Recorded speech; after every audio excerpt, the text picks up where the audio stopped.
Hump Day, Wednesday, good big waves to you. How many of you feel like you need the big waves this morning? You're like, I gotta get this thing going. Listen, we've said this before, but I've been in sales for so long, Andrea, you have too, that you almost know the times of the season where things are a little bit crazy, right? We were saying just a few weeks ago that it's the J months out of the year get a little crazy. January, June, July, vacations, back to school, things are all over the place. So, if that is you this morning, congratulations. Congratulations. You're living, right? So many things to do. All right. The word for today, Andrea's like, the look on your face, Andrea. What could the look on my face I be? don't know. You just had a look like, man, where is he going with this morning? Okay. I was So squinting. I was trying to we're read my notes. we didn't see any birthdays this morning. So if it's your birthday, let us know. The word for today is mollify. Mollify. How many of you use that on a daily basis? Mollify. If you look at that, it means to calm someone's anger. It could be calming Coach Greg Bill down on the basketball court, to calm somebody's anger. He never gets angry, I can assure you. To ease somebody's worries, to, to soften a difficult situation through kind words, through actions, through understanding. Listen, this word this morning stepped all over my toes. I mean, my toes are black and blue this morning because when we're busy, is there anybody in here that ever gets irritable? Vicky went, she's been irritable 3 times today already. We're just getting started. No, I'm kidding. I'm kidding. Yeah, we all have moments where things get under our skin. We get irritable. Eric Drain, that's never happened to you, has it? You've never been irritable before. He's like, I have. But listen, mollify is when we step in possibly and help somebody that might be angry, that might have worries, that might have be going through difficult situations. And we use kind words, we use thoughtful actions, we use understanding, like we understand. And man, do I mess up on this a lot of times, right? I assume. Have you ever assumed something? Like you're like, I bet Hill Blue is thinking that this morning. And before you know it, your mind is working. You're putting words in Hill's mouth. You're making him unhappy today, like all of this. And Hill's like, no, I'm actually pretty good today, right? So we live in a world where people often are quick to react and they're slow to listen. Man, does Brent Palmer need to listen more instead of reacting too quick? So that's why the ability to mollify is such a valuable leadership skill. Mollifying, it, it's not about avoiding like conflicts, telling people what they only want to hear. It's about responding in a way that lowers the defenses so that productive conversations, so that productive communication can happen. So I want to challenge all of us this morning. I'll turn it to Andrea.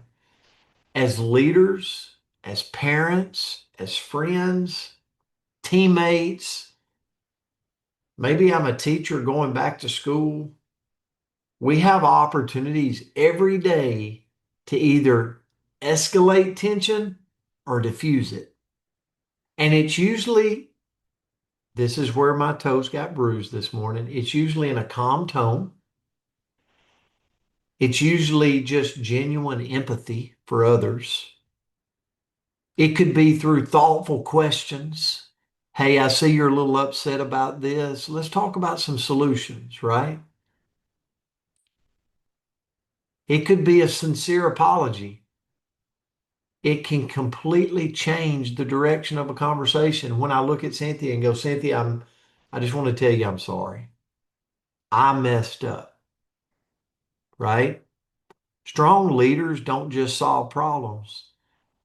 What they do is they create an atmosphere where people feel heard, they feel seen, they feel understood. And what happens is when emotions settle, I think about kids that I coach. When emotions settle, wisdom has room to speak. People open up. So, Andrea, I'm going to limp over here to the side and sit down and let you finish this up. I thought this was a great, great word, and I have never used it in a sentence. I've heard it before. Okay, I've heard the word, but if you asked me to say, give you a definition before this lesson, I probably couldn't have done it. But I love it because I think there's a beautiful lesson here on how we can all be stronger in our relationships because you know what? Everybody has moments, and it would be wonderful to be one that can help diffuse instead of light things up even higher. So the quote that I found was actually from Proverbs. So Proverbs 15:1 says, "A gentle answer turns away wrath, but a harsh word stirs up anger." And what I looked into, and my toes can hurt a little bit too, what I looked into is how can we practice being people who mollify rather than people who magnify conflict, right? So when there's something going on, how can we help calm things down instead of light things up? So first of all, pause before reacting. I say this is one of the biggest benefits of our drops. If you guys don't know what our drops are, we'll pick a face on here and give them a call, send them a Facebook message. Drops are amazing. And one of the perks of the drops is they allow us to pull down that stress response so that we can respond instead of reacting.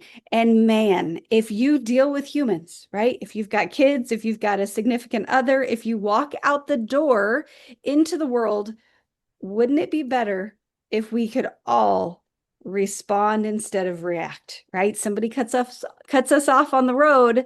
Isn't it better to respond instead of having a temper tantrum, which I have done? You guys got to hear about my driving temper tantrum, and there's been more than one. I've only told you about one, right? So if we can respond appropriately, that can help us calm down a little bit better, other people better, and ourselves. So next is to listen, to understand before trying to be understood. I think so many times in a conversation, we're like, hold on, hear me, right? Hold on, hear me. But you know what? Sometimes we need to hear them first, right? If they're bringing the pain or the conflict to us, let's hear them first before we try to be understood. And then next is to choose words that build bridges and not walls. And I actually looked into that a little bit more because I'm like, what in the world does that mean? Right? What does it mean to build bridges instead of walls?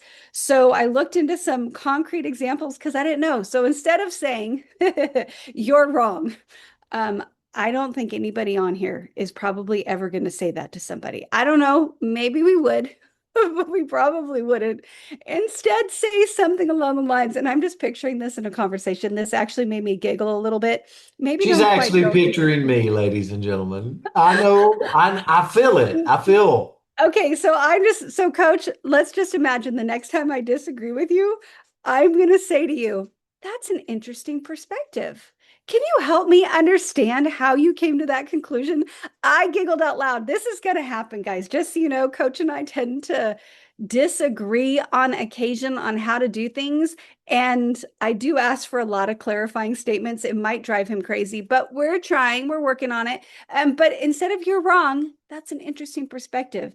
Instead of you never listen to me, I don't feel like we're hearing each other right now. Can we slow down and try again? And then instead of that's a terrible idea. Oh gosh, I think I might have said this to my daughter just yesterday. That's a terrible idea. I should work on, I see what you're trying to accomplish. Have you considered another approach? And then Hill Blue, I thought of you on this one. Calm down. Hill Blue actually told me to calm down. Calm down. Instead of that, say, I can see that this is really important to you. Let's work through it together. So, just some examples of ways that we can do some bridges. So, walls kind of sound like you always, you never, that's your fault, you should have. And bridges sound a little bit more like, help me understand, tell me more. What can we learn from this? How can we move forward together? And I appreciate your perspective. So I just wanted to dig into that a little bit more. But today, the challenge for today is let me find it. I got all over in my notes. Challenge for today is the next time that we encounter a little bit of frustration, a little disagreement, or a little tension, which we're all going to. If we're out in the world in any capacity, we're going to have these moments. We can ask ourselves, will my next words fuel, right? Will they add fuel to the fire, or will they help mollify the situation? And often, and I'm going to say that this is a super powerful superhero skill, often the strongest person in the room, who's the one that who can bring a little bit of calmness instead of a little bit of chaos. So I thought this is a good one. I'm still going to use that line next time we disagree on something, Coach, and I'm going to see how well that goes. Perfect. It's perfect. I'm gonna go get I've got guests arriving today from different places, and before they get here, I'm gonna go get my toes fixed this morning and stepped on. So love you guys. Grateful for you. I hope you have an amazing Wednesday out there. We've got Epic Club Wednesday over on the IPA. If you're in our company, we'll see you in a minute. Uh, love you guys. Grateful for you. Love you Love you guys. guys. Thank Have a Love beautiful you you. Wednesday. guys Have a great day. too.